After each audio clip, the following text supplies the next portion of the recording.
श्री बाबू को भारत रत्न के लिए बोलता हूं तो आग लगता है सबको सरकार में। क्यों नहीं उनको मिलेगा? बिहार के नवनिर्माण में इतना योगदान श्री बाबू का था, शायद ही किसी मुख्यमंत्री का था। डॉक्टर हूं मैं पेशे से, जेडीयू में रह के ही जो जेडीयू के कुछ लोग हैं जो हमारे समाज को गाली गलौज करने का काम करते हैं, बुलंदी से उनका इलाज करता रहूंगा जेडीयू में रहकर। मेरी ये भी मांग है सरकार से, तो बिहार को भूमि से जो अलग करने की साजिश चल रही है सरकार उसको बंद करे, कि जहां हमारे समाज को सम्मान मिलेगा हमारे समाज को उस ओर बढ़ना चाहिए। नमस्कार, आप देखना शुरू कर चुके हैं लाइव सिटीज को और मेरा नाम रंजीत है।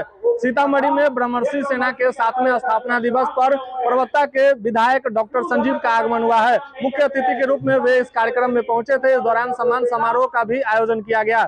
बता दें कि इस समारोह के दौरान जब उनसे मीडिया ने सवाल किया कि आपके द्वारा पटना में भी भूमिहारों का सम्मेलन किया गया था और सीतामढ़ी में पहुंचे हैं, तो उन्होंने कहा कि जो दल हमारे समाज का सम्मान करेगा, हमारे समाज को आगे ले जाएगा, वैसे मजबूत लोगों को, सभी लोगों को समर्थन देना चाहिए और उनके लिए वे लगातार कार्य करेंगे। डॉक्टर संजीव क्या कुछ कह रहे हैं, पहले उसे सुनिए। देखिए, आज बहुत महत्वपूर्ण दिन है। मैं जब मुझे इनविटेशन मिला तो मैं परबत्ता में था, पटना है, फिर आज यहाँ पे आए। ये बहुत ही अच्छा पहल है कि जो ब्रह्मर्षि सेना का 7वां वर्षगांठ बन रहा है और बहुत उम्मीद से मैं आया और मैं सभी को धन्यवाद देता हूँ कि भारी संख्या में सभी ब्रह्मर्षि यहाँ जुटे हैं, सीतामढ़ी और आसपास के जिले से भी, तो मैं उनका स्वागत करता हूं। और ये अच्छी पहल है कि संगठन मजबूत करना।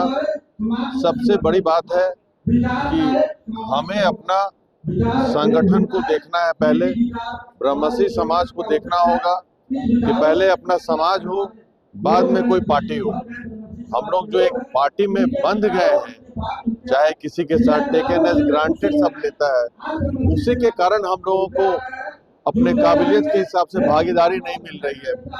तो ये अच्छी पहल है, सब लोगों का यही सोच भी है और आज आप लोग आए हैं। आपके माध्यम से मैं सभी सीतामढ़ी के लोगों को धन्यवाद देता हूं कि आप लोग एकजुट होइए और आने वाले समय में चुनाव में एकजुटता दिखाइए। अगर काबिल लोग, मजबूत लोग किसी भी दल से आपके जिला में लड़े तो उनको जम करके पहले जिताइए, तभी आपका स्वाभिमान का रक्षा हो सकता है। पटना में आपने ब्रह्मर्षि समाज का सम्मेलन किया, सीतामढ़ी में आए हैं, क्या लग रहा है कितने भूमिहारों को सीतामढ़ी से टिकट मिलेगा या पूरे बिहार से बात की जाए? देखिए, ये पूरे बिहार में एक उमंग आ गया हमारे समाज में, क्योंकि मैं उनकी बात रख रहा हूँ। पिछले 5 साल से सदन में मैं रख रहा हूँ।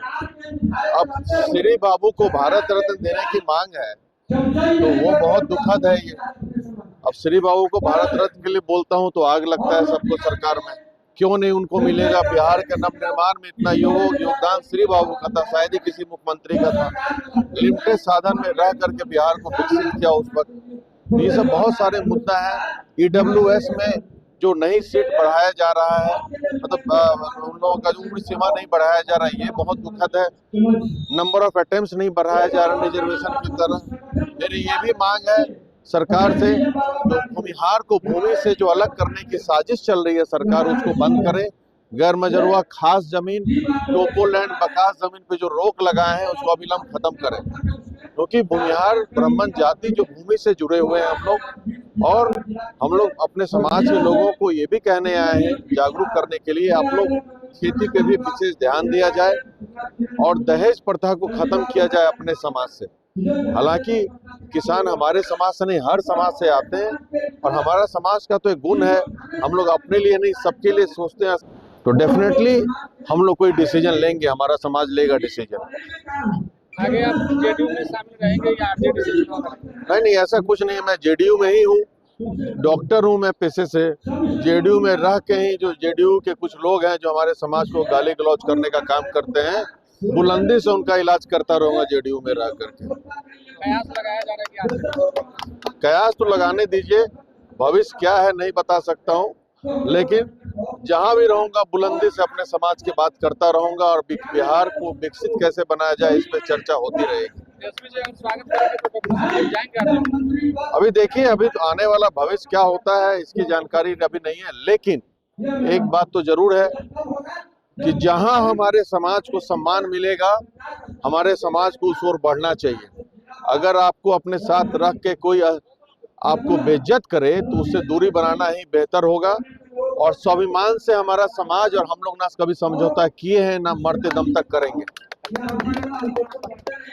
इस दौरान जब उनसे सवाल पूछा गया क्या कि वे राजद में शामिल होंगे, तो इस पर उन्होंने स्पष्ट रूप से कहा कि वे फिलहाल जदयू में हैं और जदयू के सिपाही हैं और जदयू के लिए कार्य कर रहे हैं। उनके पार्टी में कुछ लोग ऐसे हैं जो उनके समाज को लगातार गाली देने का काम कर रहे हैं, तो ऐसे लोगों के खिलाफ वे आवाज बनकर उठे थे और उनके खिलाफ विरोध के सुर उन्होंने उठाए थे। और उन्होंने स्पष्ट रूप से कहा है कि जो उनके समाज का सम्मान करेगा, चाहे वो किसी भी राजनीतिक दल से हो, उनके साथ वे हमेशा खड़े रहेंगे। बने रहे लाइव सिटीज के साथ।